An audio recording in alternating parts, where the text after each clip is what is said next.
지난주 마감한 글로벌 증시 전해드리겠습니다. 지난주 금요일 뉴욕 증시는 미국에서 코로나19 상황이 악화되자 투자 심리가 위축되면서 일제히 하락했습니다. 다우지수 0.75%, S&P 500 지수는 0.68% 내렸고 나스닥 지수도 0.42% 하락 마감했습니다. 미국에서는 신규 확진자 수가 18만 7천 명을 기록하면서 또다시 사상 최고치를 갈아치웠습니다. 여기에 추가 부양책에 대한 논란도 악재로 작용했는데요. 미 재무부가 연준의 긴급 대출 프로그램 중 일부를 연장하지 않고 예정대로 연말에 종료하겠다고 밝히면서 갈등을 빚고 있습니다. 백신에 대한 기대와 코로나19 확산에 대한 우려가 혼재되면서 변동성 장세를 보였던 지난주였는데요. 주간 기준으로 다우와 S&P 500 지수가 0.7% 내렸지만 나스닥 지수는 홀로 0.2% 올랐습니다. 이렇게 3대 지수가 일제히 하락하면서 11개 섹터도 대부분 빠졌는데요. 기술주가 1% 넘게 내리면서 낙폭이 가장 컸고 산업주와 금융주가 0.9%가량 내리면서 뒤를 이었습니다. 목요일장에서 홀로 하락했던 헬스케어 섹터는 0.2% 약보합권에 마감했고 이날 유틸리티 섹터만 홀로 강보합권에 마감했습니다. 빵 종목들도 살펴보겠습니다. 주가가 엇갈렸는데요. 코로나19 재확산 우려에 수혜주인 넷플릭스만 0.7% 상승한 반면에 아마존은 0.5% 내렸고 애플과 페이스북, 구글은 1%대 하락 마감했습니다. 이어서 금요일장 특징주 살펴보겠습니다. 코로나19가 다시 확산하는 가운데 화상회의 기업 줌비디오의 주가는 6.1% 급등했습니다.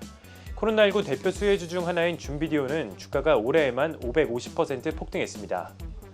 화이자와 바이오엔테크가 미 FDA에 코로나19 백신의 긴급 사용 승인을 신청한다고 전했습니다.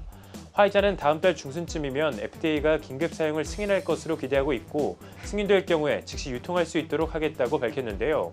이 소식에 화이자는 1.4% 올랐고 바이오엔테크는 9.6% 급등했습니다. 한편 지난주에 파트너 협상이 진행 중인 GM의 웹사이트에 언급이 됐다는 이유만으로 주가가 15% 급등했던 니콜라는 금요일에는 월가에서 매수 의견이 나오면서 0.57% 상승 마감했습니다.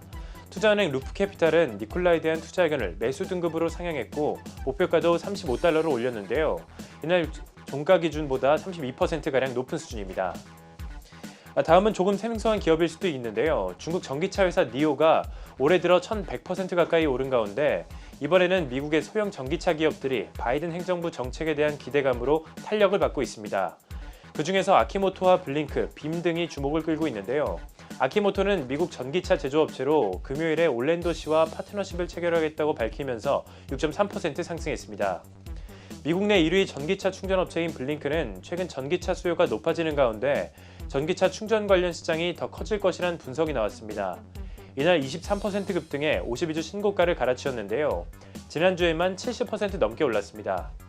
또 다른 전기차 충전업체 빔은 현재 적자를 기록하고 있지만 미래 성장 가능성이 크다는 평가를 받으면서 금요일에 16% 급등했습니다.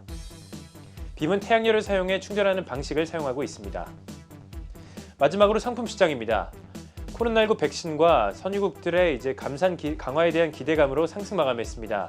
WTI는 1% 오른 42달러 15센트의 거래가 됐고 브렌트유 역시 1.7% 상승했는데요. WTI는 주간 기준으로도 5%가량 올랐습니다. 금도 살펴보겠습니다. 금요일에 문우신 재무장관이 공화당과 함께 부양책 계획을 논의할 것이라고 밝히면서 재정 부양책 협상 진전에 대한 기대감으로 금 가격은 상승 마감했습니다. 전일 대비 0.6% 오른 1872달러 선에 거래됐습니다. 지금까지 금요일에 마감한 글로벌 증시 살펴봤습니다.